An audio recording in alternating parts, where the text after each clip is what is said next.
आजकल एजुकेशन के नाम पर हम बच्चों को लैपटॉप, मोबाइल बहुत अर्ली एज पे एक्सेस करा देते हैं। तो उन माता पिता को क्या चाहिए, कैसे सुरक्षित रखें, क्योंकि ये तो नेसेसिटी है। देखिए, एक तो मैं बड़ा नॉन टेक्निकल सोल्यूशन सजेस्ट करूंगा। बच्चों के संग बातचीत कभी मत ब्रेक कीजिए। एक और बड़ी प्रॉब्लम मैंने देखी, अभी लगातार मुझे स्कूल्स के प्रिंसिपल्स, जब मैं स्कूल्स में बोलने गया तो प्रिंसिपल्स ने बातचीत की मेरे से, जितने भी नोएडा के प्रोमिनेंट स्कूल्स हैं या दिल्ली के हैं या गुड़गांव के हैं। उन्होंने कहा साहब, हमारे पेरेंट्स एक कंप्लेन लेके आते हैं कि जब बच्चा टीनेज हो जाता है तो अपने माँ बाप से बात करना बंद कर देता है। वो स्कूल से आता है, अपने कमरे में गया, काम करेगा, चला जाएगा, मतलब उसकी कम्युनिकेशन माँ बाप से कम होती चली जाती है। तो मैंने कहा अच्छा, तो मैंने अपना एग्जाम्पल देने की, मैं तो बड़ा टाइम देता हूँ अपनी बेटी को। तो उन्होंने कहा कितने साल के? तो मैंने कहा अभी तो 11 साल के। बोले आप देखना 13 साल के बाद। And he was so confident कि मुझे एक पल को लगा कि क्या मेरे संग भी ऐसा हो सकता है। And I was scared. बोले देखना उनकी लाइफ चेंज हो जाती है, and this is the way world is changing.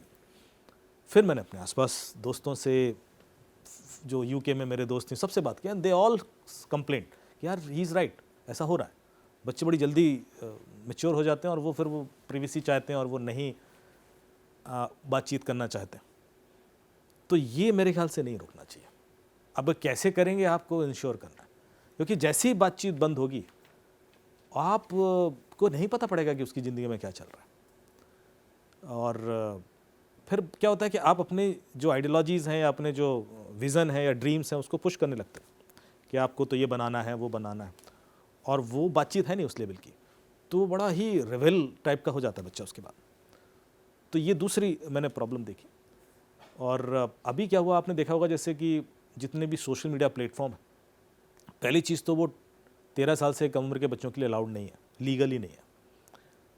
जैसे इंस्टाग्राम वगैरह 13 साल से ऊपर ही आप उसमें अकाउंट खोल सकते हो, पर मैंने देखा कि कई लोग बच्चों के खोल देते हैं, जी, न्यूबॉर्न बेबीज़ के बना देते न्यू हैं। बॉर्न, और खुद मॉनिटर कर रहे होते हैं। आपको पता है कि जो पिक्चर्स आप डाल रहे हैं, यदि मुझे आपके बच्चे की हर साल की एक एक पिक्चर मिल गई, मतलब 4 साल में वो कैसा था, 5 साल में कैसा था, 6 साल में कैसा था, तो एआई के थ्रू मैं प्रेडिक्ट कर सकता हूँ कि वो आगे कैसा दिखेगा। एक आपको पता होगा कि 19 साल पुराना केस सॉल्व हुआ अभी, मर्डर का केस जी। साउथ में जो हुआ था, उसमें ट्रिपल मर्डर केस था और जो सस्पेक्ट था वो गायब हो गया था। जी। उसके बाद पुलिस उसको नहीं ढूंढ पाई। अभी 19 साल के बाद उसकी जो फोटोज़ थी उसको एआई के थ्रू एक्सट्रापोलेट किया गया कि आज वो कैसा दिखेगा, और वो पिक्चर आज 19 साल बाद वो कैसा दिखेगा। देखिए उसके अलग अलग फॉर्मेट में कि दाढ़ी के संग और बिना बाल के, जैसे भी होगा। और उन पिक्चर के बेस पर उस बंदे को आधार सर्वर से ढूंढ लिया और उसके बाद वो कहीं पकड़ा गया, अरेस्ट हो गया। तो ये जो पोटेंशियल है एआई का, ये मिसयूज़ होगा यदि आपका बहुत सारा डेटा इस तरह का बच्चों का मिल जाएगा।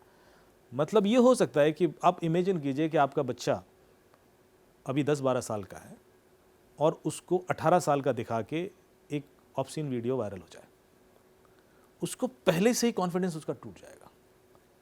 ये इस हद तक चीज़ें खतरनाक है। इसलिए मैं चाहता हूँ कि कम से कम उस एज ग्रुप में, जब वो मेच्योरिटी लेवल उनका लो है, आप इस तरह के रिस्क ना लें। और ये ग्लोबली ट्रेंड बन गया है, ये सिर्फ भारत के लोगों को नहीं पता है, पर आप गौर से देखेंगे तो बाहर लोग ज़्यादा अवेयर हैं। इंस्टाग्राम ने एक फीचर शुरू किया फैमिली सेंटर करके, लोगों को पता ही नहीं है। तो फैमिली सेंटर फीचर जो है इंस्टाग्राम का, यदि आप यूज़ करेंगे तो आप अपने बच्चों की एक्टिविटीज़ को मॉनिटर कर सकते हैं कि वो कितनी देर इंस्टाग्राम पर है, क्या कर रहा है, किस तरह के लोग उसको फॉलो करते हैं, किस तरह के लोगों को ये फॉलो करता है, चैट में कोई। अच्छा, इंस्टाग्राम में जो भी आप यूज़ करते हो, फेसबुक, इंस्टाग्राम, आप कभी सिक्योरिटी सेटिंग्स में जाते ही नहीं। तो आप इंस्टाग्राम की सेटिंग्स एंड सिक्योरिटी, प्राइवेसी और सिक्योरिटी के अंदर जाएंगे तो वहाँ पर बहुत सारी ऐसी सेटिंग्स मिलेंगी जो आपको इस तरह के खतरों से दूर कर सकती हैं। जैसे उसमें आप एक डिक्शनरी सेट कर सकते हो कि इस तरह के अब्यूजिव वर्ड कोई मुझे लिख ही ना पाए, I am not allowing anybody. तो कई बार क्या होता है कि भाई आपको कोई लिख दे तो आप फिर भी शायद मैच्योर हो, आप इग्नोर कर लोगे, ट्रोल कर रहा है कोई आदमी, पर यही चीज़ किसी बच्चे के संग होगी तो वो पर्सनली ले लेगा और वो डिप्रेशन में चला जाएगा। तो आप उस एज ग्रुप में तो ये इनेबल कर दें कि कोई भी इस तरह के वर्ड ना लिख पाए, वल्गर, ऑब्सीन, अब्यूजिव, गालियाँ, जो भी इस तरह के शब्द हैं, बिल्कुल ब्लॉक हो जाते हैं। एज ग्रुप भी आप सेट कर सकते हो कि इस एज ग्रुप के लोग उसको ना फॉलो कर पाएँ या मैसेज ना कर पाएँ। ये सारी सेटिंग्स काफ़ी हद तक आपको बचा सकती हैं। मेरे ख्याल से ये लोग अप्लाई ही नहीं करते। और भी बहुत सारी बहुत अच्छी अच्छी सेटिंग्स है उसमें, और फैमिली सेंटर तो है ही ताकि आप एक नज़र रख सकें।